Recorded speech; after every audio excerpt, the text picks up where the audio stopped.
It is in the south we start, and we go to our southernmost major association, and it's my pleasure to bring in Otago Volts Plunket Shield captain Hamish Rutherford. Hamish, kia ora.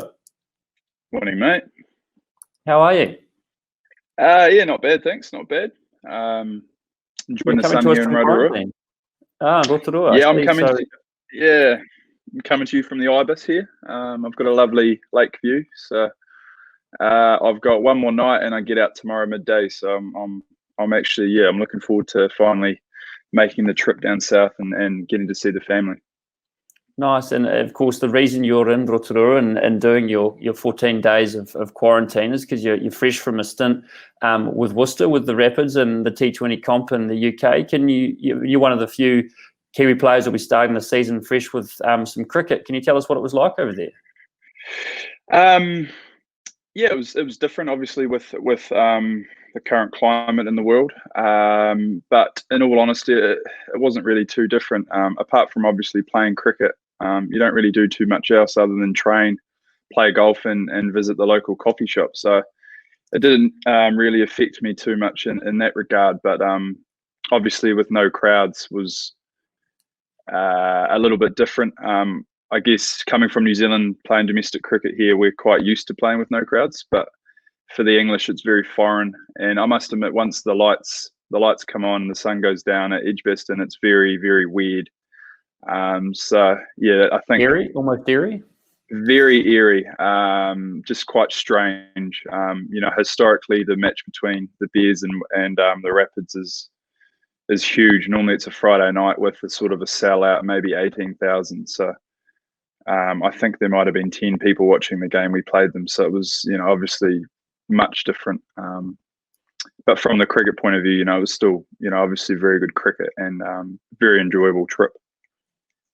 And speaking to a couple of the other skippers in preparation for this, one of the things that your captain and counterpart Cole McConkie from Canterbury mentioned, that one of the things that he's certainly got from his teammates is just people are feeling grateful to be able to play cricket this season. Was that a sense that you got in the UK as well, that the players were actually just grateful they were able to have some form of county season?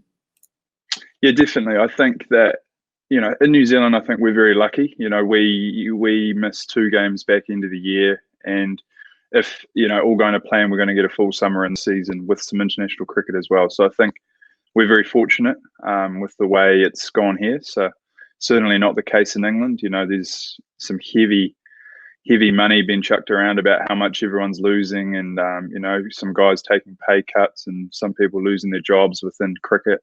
Not only cricket, but in everyday life as well. So there's definitely an element of good fortune or luck, or whatever the word you want to use, with playing in England. They played, I actually don't know, it might have been 2 months worth of cricket, but they just crammed it in. Like, some of the guys that played each format were certainly exhausted by the end, but to actually get some cricket in and I think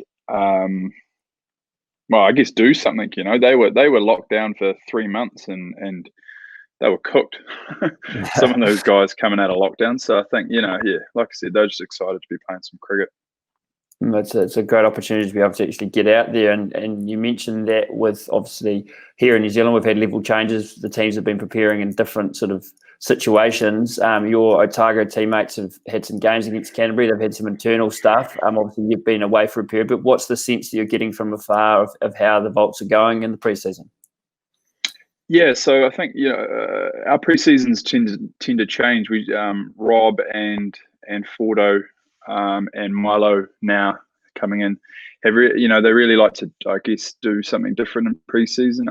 Obviously there's a cricket element to it, but also, I guess, a culture and doing something different. One year we did a rail trail. One year we went into the mountains. This year we were obviously limited with what we could do, because I think it was level 2 at the time. So we were local in Dunedin, and I think if now the boys hit the some of the rail trails, some of the mountains around town, so it did some nice jogging. I think there was one that was supposed to go up Signal Hill, and luckily over. Yeah, well, I think one of them, they were lucky they got snow overnight, so that was cancelled. So I think there was quite a few relieved boys at the time. So yeah, it's been good. As you say, we played Canterbury. It's always good to get time in the middle against opposition. Back in the day when I started it, there used to be we didn't actually start till mid-November, so there was a big lead in. You used to be able to play club cricket and get some quality time in the middle. So it's obviously changed a lot now with starting middle of October. Yeah, October. So Yeah. the actual game time is, you don't get a lot before the first games. So those inter-squad games and games against Canterbury become quite important in your prep. Certainly. And in terms of players, you mentioned obviously some bit of fitness work, some team bonding, some culture sessions, and those inter-squad games. In terms of your squad that you'll be leading this season in the Plunket Shield, how are you feeling about the guys you've got around you and the squad that Otago have got this year? Who are some players that we should be watching out for come Monday the 19th and the start of the season? Yeah, I think we've been building quite nicely over the last couple of years. Obviously, we got a few new faces last season. We got one this year in Jared Mackay, who's come down from Central. So it'll be exciting to have a new bowler around. I guess the big question mark's Dean Foxcroft. He's still stuck in South Africa. So, we'll have to see how that goes. He's obviously a big loss for us in all formats last year. He was, well, I can't remember if he was player of the year or not, but he was certainly up there. He was certainly in the mix with Michael performances. Sorry, Rip was player of the year. Sorry, so I missed that. Sorry, Rip. But Dean's a big player for us, so that's a big loss. But it just creates another opportunity for somebody else. So I think a player to watch this season or the future is probably Nathan Smith. He's been around actually quite a few years now. He's started when I think he was 16, still in school or something, but feels like he's been around forever. So obviously he's gained some experience, and I think the time's probably right now for him to really put his hand up. He obviously played some A cricket last year, which he went well in. So we'll see how he goes this year. So you mentioned that's a real kind of, I guess, a hallmark of your bowling attack, that two of the sort of senior leaders are two very young guys, and Jacob Duffy and Nathan Smith, but it feels like they've been around the first class scene in New Zealand now for years. Yeah, I was thinking about it before when I was reading your questions. I mean, myself and Anna are the only guys over 30, so it makes me feel rather old in the changing room at the minute. But like you said there, what about Broomy? Broomy. Yeah, sorry, Broomy. Yeah. White ball specialist now, Broomy. Apologies, Neil. It's, Jake's been around forever, but I actually don't know. I think he's only 26. So it's quite weird when you think about it. That experience he has and leads our bowling attack. He's been quite remarkable the last couple of seasons with his performances. So hopefully he can continue that this season as well.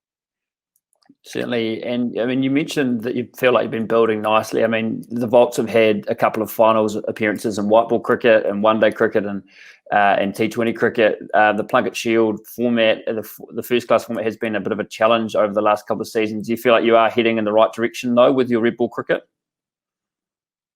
Yeah, certainly. I think, you're right. We've, I guess, haven't really quite found our method in, years back about 4-day cricket and how we go about it. And, and on top of that, like I said, we've got a young shed. I think maybe going into last year, I think only a couple of people had played more than 20 games. So I think you add that into the mix, like that's, it's not a lot of cricket for the guys. So last year we finished third before we were cut short with those last 2 games. But I think that was a really good step in the right direction, as I said.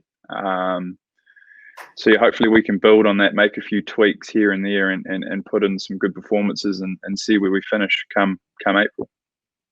Certainly, and just to kind of on those guys in the squad, it looks like it's a young shed. It's a shed that likes each other's company. It seems like a good team environment. I mean, just as observing on social media, you seem like some of the guys love, commenting on each other and seeing what's going on. And a few characters such as Michael Ray and Matt Bacon seem to be quite big characters on social media. Does that sort of mirror the dressing room kind of personas as well? Yeah, obviously being in Dunedin, it's a lot smaller than some of the other centres around the country. So we tend to spend, I'm not saying the other teams don't, but we tend to spend a lot of time together because we all live, pretty close to each other. So away from the ground, we socialise. There's a lot of golfers now, so we're lucky enough to be looked after at Balmacewen Golf Course. So we tend to play as much golf as possible. We have a nice sort of lefties righties comp going, which is always eventful when we tend to play. Yeah, so the lefties are looking nice this year, so I'm looking forward to that. But unfortunately, Michael Ray's gone away from his vlogging days, which, if anyone remembered, that was a highlight of, I think, 2 years ago, the winter. So I think everyone in New Zealand cricket, everyone around the circuit's been up on him about getting another one going, but he hasn't quite featured. You mentioned there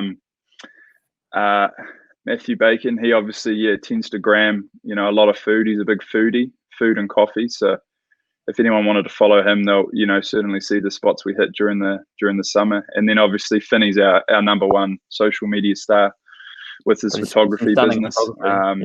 Yeah. So it's obviously really good following that and being able to get a few images here and there for my wallpaper. Nice. You mentioned obviously the different characters within the group. You've been around just looking at your own career, first class cricket with the Volts since back in 2008. What can you tell me, Ruds, about your own memories of coming into first class cricket and just sort of how you've seen it change in the Plunket Shield competition? Obviously, it wasn't even called the Plunket Shield when you debuted at the time. What are those memories like for you? Challenging memories. In the Red Bull stuff, I took a while to, I guess, get a gauge on it and understand how my game would look in it. I think I played a few games in my first season, then I might not have played for another 2.5 years or something. I don't know the exact time frames, but it was something like that. I got a golden in my first game, and then I think I went to Queen's Park and got a duck. And then I still remember my first run. I had a straight drive for 2 off Leighton Burt, which I couldn't have been more happy about, because that was a tough 10 days sitting on no runs. But certainly, it's definitely changed. I think back then there weren't a lot of outright wins, a lot of draws. Certainly, I guess, flatter wickets, and with that, it was obviously very difficult to win. I think the winner of the Plunket Shield that year, I'm not sure who it was, but they might have only won 2 or 3 games. So if you look now, there's a lot more victories. There's a lot more 3-day results. I don't know where you want to point your finger to that, but as a batter, I certainly know where I'd point my finger. But yeah, it certainly changed. There's a different sort of outlook on the 4-day game, I suppose. Everyone's looking to push for a result, however that might look. But I think if you look at domestic cricket on a whole in each format, we're sitting pretty. I think it's a very strong competition. I'm not saying it wasn't strong back then, but I think there's a lot more depth around. Some of the attacks, some of the batting lineups you might come across in the domestic game are certainly, they're good enough for around the world. Having seen a little bit of, English domestic cricket, I think we're miles ahead. Not miles ahead, it's probably a bit harsh, but we're certainly ahead in some aspects. Yeah, and you are. I was just going to say that you've been lucky enough to represent, as well as obviously Otago in New Zealand, but a couple of different counties. You've seen cricket in a few different locations, obviously, and then also represented New Zealand at the highest level in Test cricket. So you've seen a bit of first class cricket, despite, as you say, that slightly tough start to begin with. And what does it mean as a format to you personally, and the Plunket Shield as a competition? Well, look, I mean, obviously, I haven't lifted what is now the Plunket Shield or whatever it was back when I started. It's certainly, I guess, a goal of mine. The State Shield back then. State Shield, yeah. So yeah, I mean, like you said earlier, we haven't had a lot of success in the longest format. So, actually, I think the last time Otago won, I'm sure it's 87 when they went back to back, and that was when my father played. So that's how long ago it was, because he is ancient now. It means a lot. It's obviously the hardest format to win. It's 8 games, so it's if I'm sure, I don't know the feeling, but I'm sure if you're sitting at the end of the season in your whites and you've got a shield in the middle of the shed with a beer in your hand, I think that must be pretty rewarding, because there's obviously a lot of hard work that goes into into winning that comp.